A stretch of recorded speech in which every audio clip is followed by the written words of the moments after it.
Bueno, vamos a dar inicio al tema de hoy. Hoy estamos ya, porque ya entró la oscuridad, a la festividad denominada el octavo día.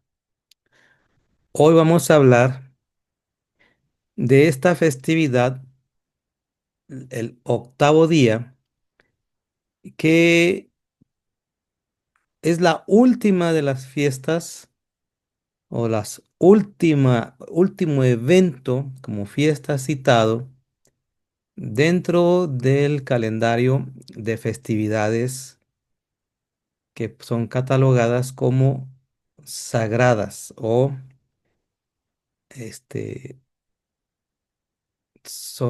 las encontramos en la Torá, por ende, se le atribuyen a Dios o también transmitidas por Moisés. Así es que vamos a ver primero el mandamiento, dónde viene en las escrituras sobre esta festividad, para que obviamente partamos de ello. De una vez lo aviso, no tenemos mucha información, o quizá podamos decir, es demasiado poca información lo que tenemos en la Biblia sobre este mandamiento. En el libro de Levítico 23:36 dice lo siguiente: 7 días presentarán una ofrenda quemada al Señor. Esas son en relación a las ofrendas que ya estuvimos hablando sobre la festividad de las cabañas. La siguiente información es, ya dice, el octavo día tendrán una asamblea sagrada y presentarán una ofrenda quemada al Señor. Es asamblea festiva, no harán ningún trabajo laboral.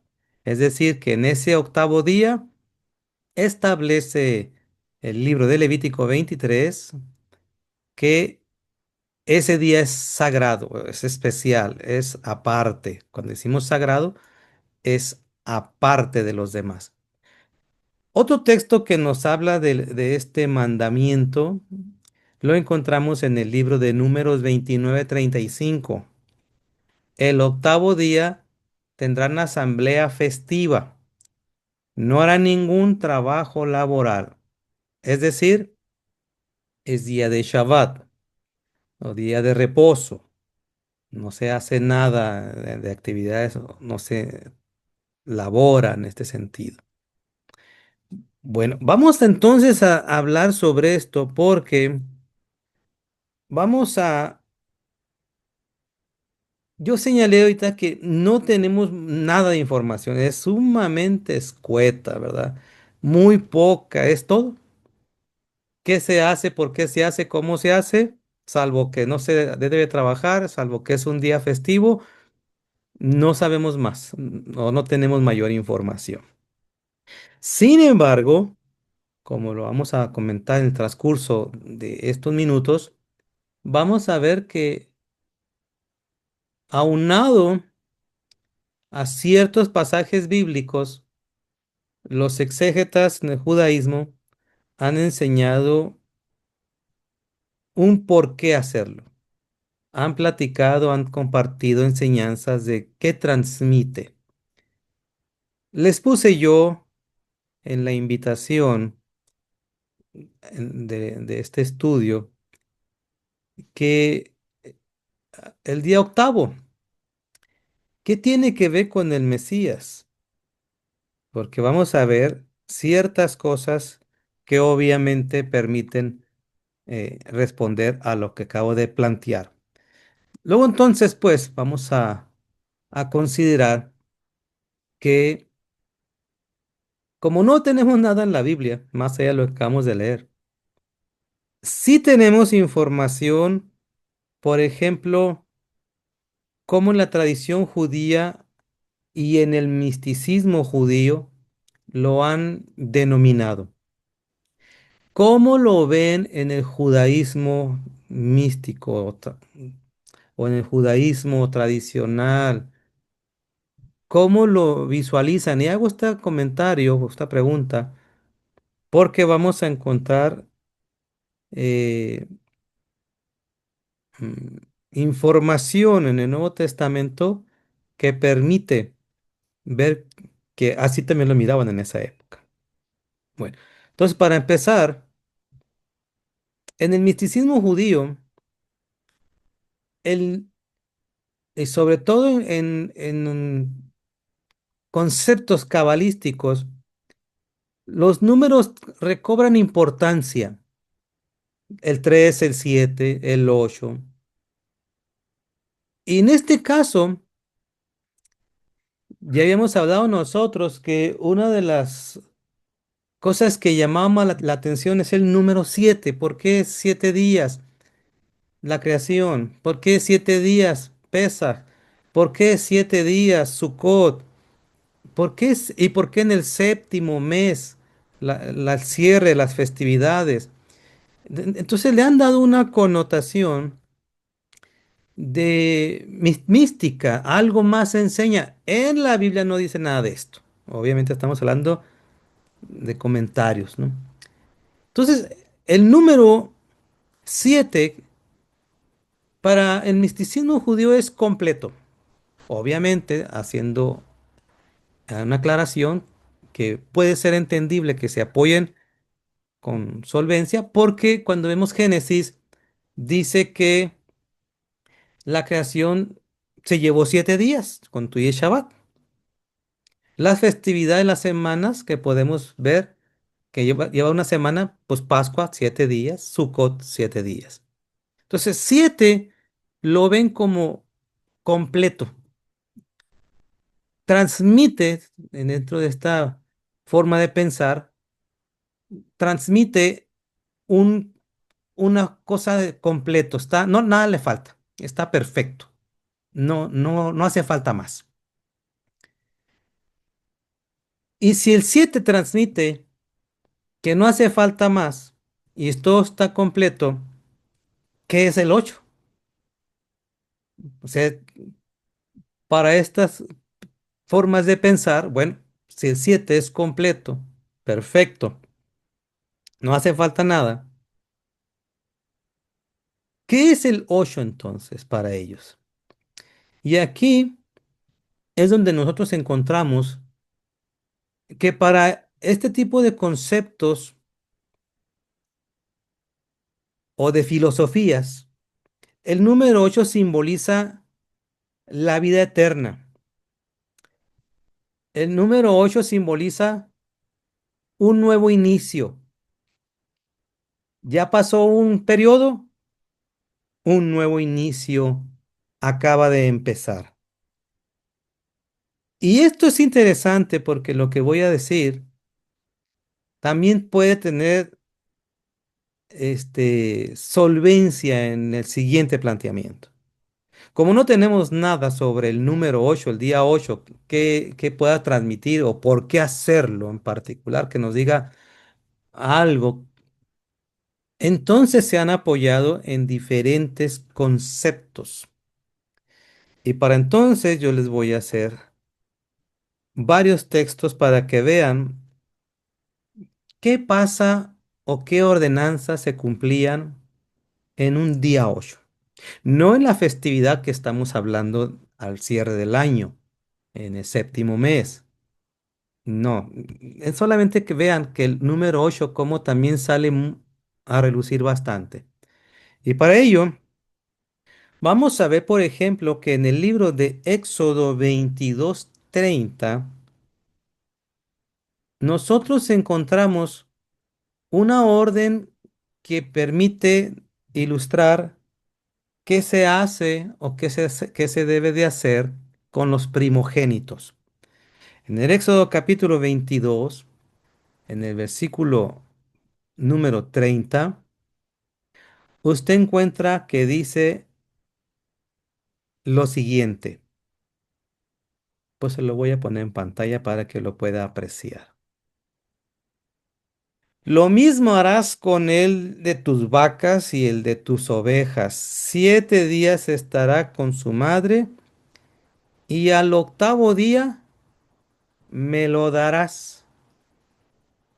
Si quisiéramos ser reflectivos sobre esto, estuvo en un periodo con alguien e inicia un nuevo periodo con alguien. Le pertenecía a alguien, le pertenece ahora a alguien. Si los primogénitos son propiedad de Dios y se le entregaban al octavo día de su nacimiento. Y de ahí entonces, ¿por qué dice un nuevo inicio? Porque en la filosofía judía dicen es un nuevo inicio. Estuvo con la mamá, ahora se le entregó a Dios. Otro ejercicio, por ejemplo, en el libro de Levítico, capítulo número 9, y estos no los voy a leer todos, nada más porque es prácticamente todo el capítulo. En el versículo número 1, nosotros de allí en adelante vemos que el texto nos dice que para el periodo de ordenamiento de Aarón y sus hijos duró 7 días. Conforme avanzó el tiempo, al octavo día, como usted lo ve ahí, en el octavo día, luego entonces tomaron ya su función de sacerdotes y presentaron las ofrendas al Señor, como usted lo está viendo en pantalla, y todo ese capítulo describe lo que hizo Aarón y sus hijos, los sacerdotes, en el día octavo de su proceso de ordenamiento. 7 días no podían salir del santuario y finalmente es ya preparados, ya en el día octavo, un inicio diferente, algo nuevo. No es lo mismo que antes estaban haciendo, su funcionamiento ahora es distinto y con ello podemos ver por qué en el judaísmo se le conoce como, entre otras cosas, un día nuevo o algo simboliza nuevo o algo cambió ya, no es lo mismo, comienzos diferentes. Otro texto que podemos encontrar nosotros es que, por ejemplo, en el libro de Levítico, capítulo 12, versículo número 3, la Biblia menciona en qué día debe de ser circuncidado un niño. En el capítulo 12, versículo 3, dice lo siguiente de Levítico. Al octavo día será circuncidado el prepucio de su hijo. Otra vez vemos que algo pasaba, un nuevo proceso. En el octavo día, la circuncisión se aplica todavía en el judaísmo, y ese niño, un varoncito, tenía y tiene que pasar, si es practicante, si sus padres son practicantes, pues entregarlo a la circuncisión, a entrar al pacto, como se le conoce, entrar al pacto, un comienzo. Allí comienza, por decir, un pacto con esa criatura. Otras cosas que podemos ver es que, por ejemplo, en el libro de Levítico 14, las personas que tenían lepra y que tenían que pasar un proceso de observación y luego, por ende, un proceso de purificación con unas aguas especiales, este, en el tercero y en el séptimo día ser lavados, en el octavo día tenía que presentar unas ofrendas y así ya era acercado al templo, era acercado a Dios. Acuérdense que este tipo de situación, la lepra, los excluía no solamente de su casa, sus familiares, sino de la propia ciudad. Entonces, en el octavo día, un ciclo nuevo empezó para este ex leproso que le permitía acercarse a Dios. No lo podía hacer antes. Tenía que esperar a que el sacerdote lo declarara limpio bajo un procedimiento que usted puede ver en el capítulo número 14 de este de Levítico. Y es interesante porque fíjese lo que voy a citar. A este ex leproso, con un sacrificio que se hacía, se agarraba sangre del sacrificio y en el lóbulo derecho de su oído se le untaba sangre, en el dedo pulgar de su mano derecha se le untaba sangre, en el dedo pulgar de su pie derecho se le untaba sangre. Luego el sacerdote agarraba aceite y también hacía lo propio en el mismo lugar, ponerle aceite, y cuando hablamos de aceite, acuérdese que es ungirlo, es ponerle aceite en el oído, ponerle aceite en el pulgar de la mano derecha y en el pulgar de su pie derecho. Y luego dice, y con el restante lo rociarás o lo verterás sobre la cabeza del que había tenido lepra. Por ende, se acercaba a Dios. Esto en el octavo día.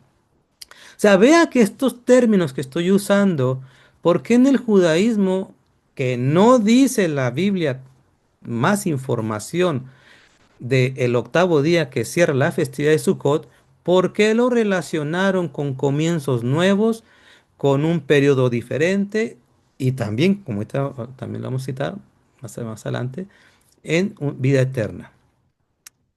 Otro caso que vemos en el libro también de Levítico 15, las personas que tenían una impureza por flujos, también entraba en un proceso de limpieza por 7 días y cuando llegaba el octavo día se presentaba a ese individuo delante del Señor, obviamente con sus respectivas ofrendas, cosa que no podía hacer en los días anteriores. Es decir, que este octavo día en los eventos que estoy citando implica una cercanía sin igual, ¿verdad? No la tenías antes, hoy te acercas a Dios de manera diferente. Y este término que estoy citando o esto que estoy compartiendo con ustedes se, se extrae en los comentarios rabínicos, como ahorita también lo van a ver. Finalmente, porque son muchos casos y no quiero ir alargando tanto, estamos dando ejemplos de por que ciertas cosas que se dicen el día 8 sirvió para poder ilustrar esta festividad de cierre del séptimo mes, en el mes de Tisrei, hoy llamado así, al final de la temporada de Sukkot, en el día octavo, una fiesta especial, un día de reposo especial. En el libro de número 6 en todo ese capítulo prácticamente encontramos nosotros de las personas que hacían un voto de Nazareo. Recuerde que las personas que hacían un voto de Nazareo se abstenían de todo lo que tuviera que ver con el fruto de la vid. Todo, desde el fruto de la propia uva, hojas, todo.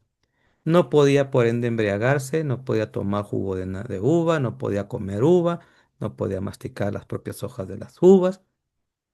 Se tenía que abstener de cortarse el cabello, este, no podía acercarse a un muerto.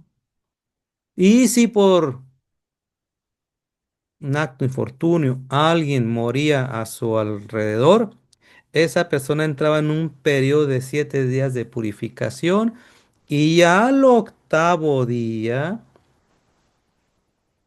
podía, una vez después de acercar sus ofrendas, obviamente, reiniciar un nuevo comienzo. Lo que dejó inconcluso, o lo que se le interrumpió, o partir otra vez de cero. Un reinicio. Entonces, vea que todos estos términos sirvieron para lo siguiente, porque esta festividad, que vuelvo a decir, en la Biblia no menciona realmente nada, en el judaísmo tradicional se le ha llamado a este día de la siguiente manera, y lo va a ver usted en pantalla. Formas tradicionales de llamar a este día. Yomá, que usted está viendo en la primerita, Yomá Asroná, el día postrero, es decir, el que sigue después de, en este caso de Sukkot, día postrero, un término muy conocido para nosotros. El segundo punto es Yom Shekuló, que es el día que todo él, es decir, todo ese día, es día Shabbat, un día especialísimo. De hecho, este día también se le conoce como el último gran día. El tercer punto, la tercera línea dice Ha'olam Haba. O sea, la forma tradicional de que se le llama a este día también se le conoce como el mundo venidero. Finalmente, también se le conoce como Simchat Torah o la alegría de la Torah. Son las formas en que tradicionalmente a este día octavo, posterior a los 7 días de la festividad de Sukkot, se le conoce a este día. Ahora, obviamente esto ha permitido que la teología judía, que no dice el texto bíblico implícitamente nada de esto, este, esta teología se ha enriquecido con estos parámetros que acabo de citar para decir, si Pascua enseñó algo o enseña algo, si pesa, si en la festividad de Shavuot o de las semanas o Pentecostés enseña algo, si Sukkot enseña algo, que ya los hemos estado compartiendo como ustedes han estado aquí presentes, el día octavo también debe de enseñar algo. No viene en la Biblia, pero no quiere decir que no podamos aprovecharlo para enriquecer el conocimiento. Desde luego, los escritores del Nuevo Testamento, los así conocidos, vieron que las festividades antes citadas transmitían un cumplimiento profético del Mesías o en relación al Mesías, como lo vimos en su momento. Pascua, la venida del Cordero de Dios y morir por los pecadores, liberar a su pueblo. La festividad de Pentecostés o de 50 días o de Shavuot, pues nos hablaba de la venida del Espíritu Santo, como así lo han interpretado, ya lo vimos en su momento, citando desde luego Hechos capítulo número 1. Luego vimos nosotros la festividad de Sukkot. ¿Se acuerdan que dije que Sukkot nos enseña la festividad de las cabañas? En la mentalidad hebraica es la venida del ungido, la venida del Mesías, apoyándose desde luego en el libro de Zacarías 14, y que éste establecería un reino de paz y que esas 7 días habla de un periodo milenial, un periodo largo, completo. ¿Se acuerdan que decíamos completo, perfecto, el número 7? Y no hay nada más completo y perfecto, ¿verdad? Que en ese sentido llegar a su punto final, a lo que hablaban los profetas, la venida del ungido, la venida Desde, por ejemplo, desde Abraham, que se le cita que por medio de un descendiente de él serían benditas todas las naciones de la tierra. O, por ejemplo, en las bendiciones de los hijos de Jacob que recibe por su propio padre Jacob. ¿Cómo bendice especialmente a Judá? Alguien vendría de ahí a establecerse como rey. Y así, ¿verdad? Como dijo el profeta Moisés, que vendría alguien como él y que Dios pondría las palabras de Dios en él y que todos deberíamos de obedecer a ese alguien y que ya en el libro de Hechos lo vimos nosotros en el capítulo 7 que ese alguien lo vieron los escritores del Nuevo Testamento, el cumplimiento del Mesías, que en el Mesías se cumplió todo lo que estoy citando.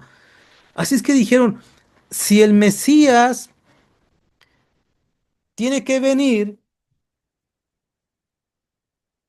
porque así está profetizado y según Zacarías 14 tendrá que venir en el monte de los olivos, y también ya lo hablemos en su tiempo, y reinar 1000 años, quien no practique la festividad de Sukkot, no habrá lluvias, porque está relacionada la lluvia con la festividad.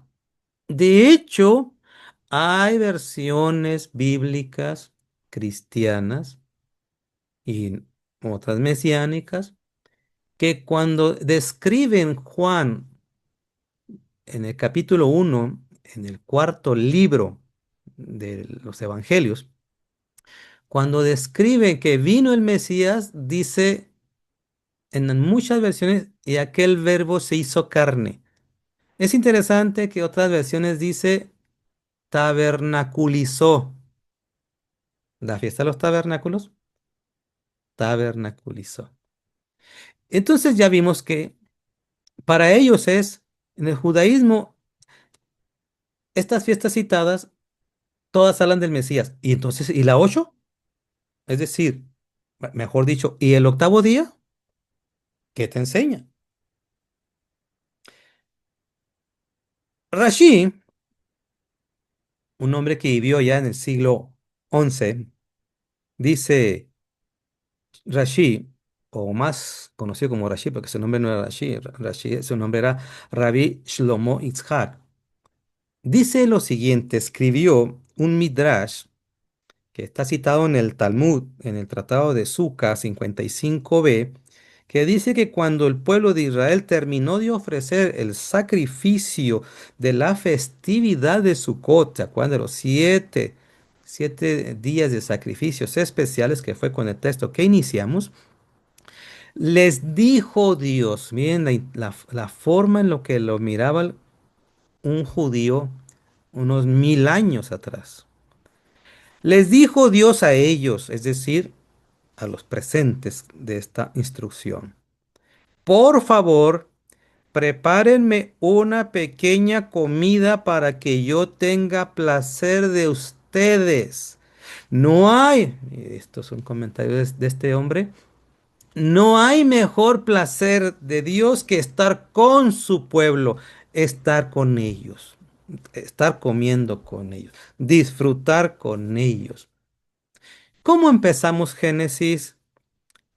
Nosotros en este próximo sábado, por cierto, hablándonos de que la creación tuvo un orden establecido por Dios y Dios hace al ser humano y dice, y Dios estaba con él, con Adán en este caso, estaba con él en ese lugar.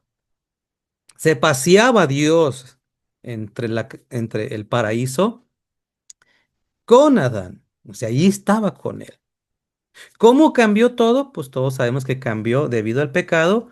Y en la mentalidad hebraica, como les acabo de decir, el día octavo nos enseña de un nuevo empezar. Y un nuevo empezar que, por cierto, es eterno. Y como también lo puse yo, ¿verdad? Es el día postrero. En el día que todo ese día se haya siempre Shabbat, o todo ese tiempo va a ser siempre Shabbat, el mundo venidero.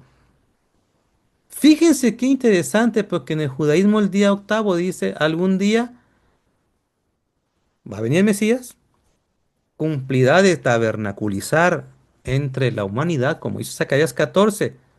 1000 años. ¿Y luego? Eso ya lo vimos también nosotros en el libro de Apocalipsis capítulo 21. Va a pasar el periodo, de hecho usted ya lo vio, que será atado Satanás, luego será desatado al final de este periodo, cumplirá un propósito y finalmente lanzado al lago de fuego y todo termina. ¿Y luego qué sigue? Para los judíos esto fue un inicio diferente, ya no en la tierra, o ya no con esta tierra, es decir, con tierra nueva, con cielo nuevo. Algo nuevo tiene que pasar, pero ya no puede ser lo que hoy conocemos. Y esto que acabo de citar, ya lo vimos en el libro de Apocalipsis, creo que no es necesario que lo cite, pero dice, vendrán nuevos cielos y vendrá nueva tierra. Este es netamente judío. El día octavo nos alude a que llegará al cumplimiento de todo este periodo que acabo de citar, desde Pascua hasta los tabernáculos o las cabañas, y luego después ¿qué? Va a venir el Mesías, sí, va a reinar, va a poner orden, un milenio, pero dice un periodo. Y si dice un periodo, tiene que cumplirse ese periodo, y después de ese periodo ¿qué? Mire qué interesante, porque esto lo escribe un hombre al que la gente conoce como Pablo. ¿Y después qué? Mire, en el libro de Corintios, en el primer libro de Corintios, en el capítulo número 15, dice lo siguiente, y lo voy a poner en su pantalla para que lo vea, y estoy usando una versión cristiana. Después el fin,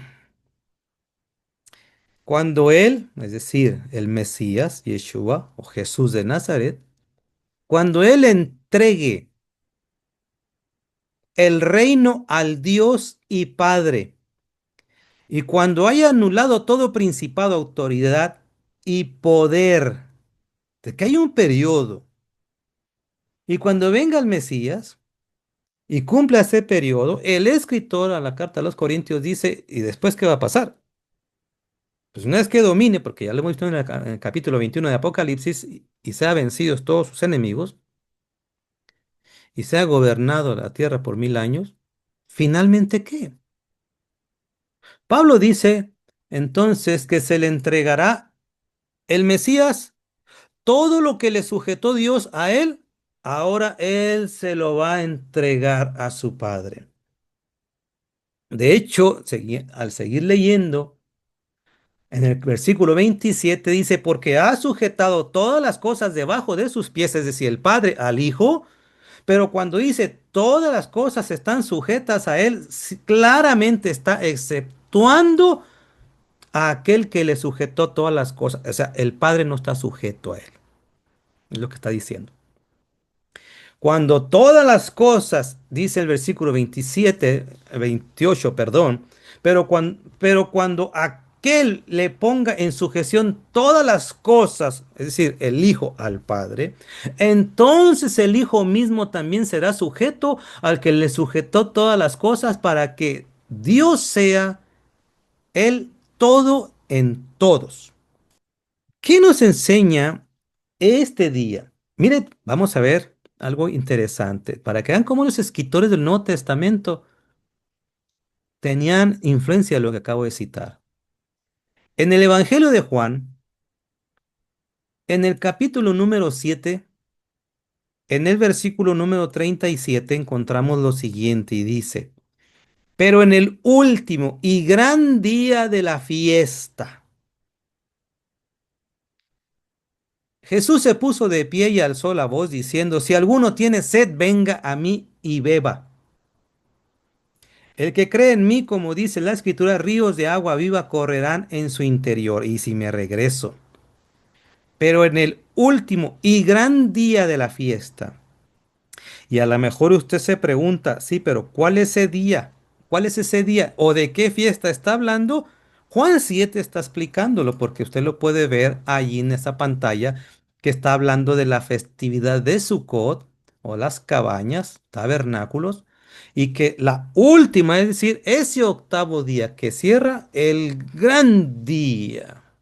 En el judaísmo, de hecho, tradicionalmente se le conoce como la emanación de las aguas. Las fuentes son rotas, las bendiciones son entregadas. Y es curioso, porque vea cómo nuestro Mesías hizo esa expresión, quien tenga sed, en el versículo que acabo de leer, en el versículo 37, si alguno tiene sed, venga a mí. ¿Ves qué interesante? Esto puede entonces ahora explicarse, como lo acabo de compartir, que en el judaísmo la filosofía es, algún día llegará el Mesías, establecerá orden, como lo vimos en el capítulo 14 de Zacarías, y luego algún día todo regresará a su origen o tendrá un nuevo inicio, como nos recordará el caso de Génesis sobre la creación y que Dios estaba disfrutando. Y esto acorde a lo que decía este Rabbi Shlomo o Rashi, decía, pues si Dios dice que en un inicio que Él quería, prepárenme comida para estar con ustedes. Algún día todo regresará al Padre o a los orígenes.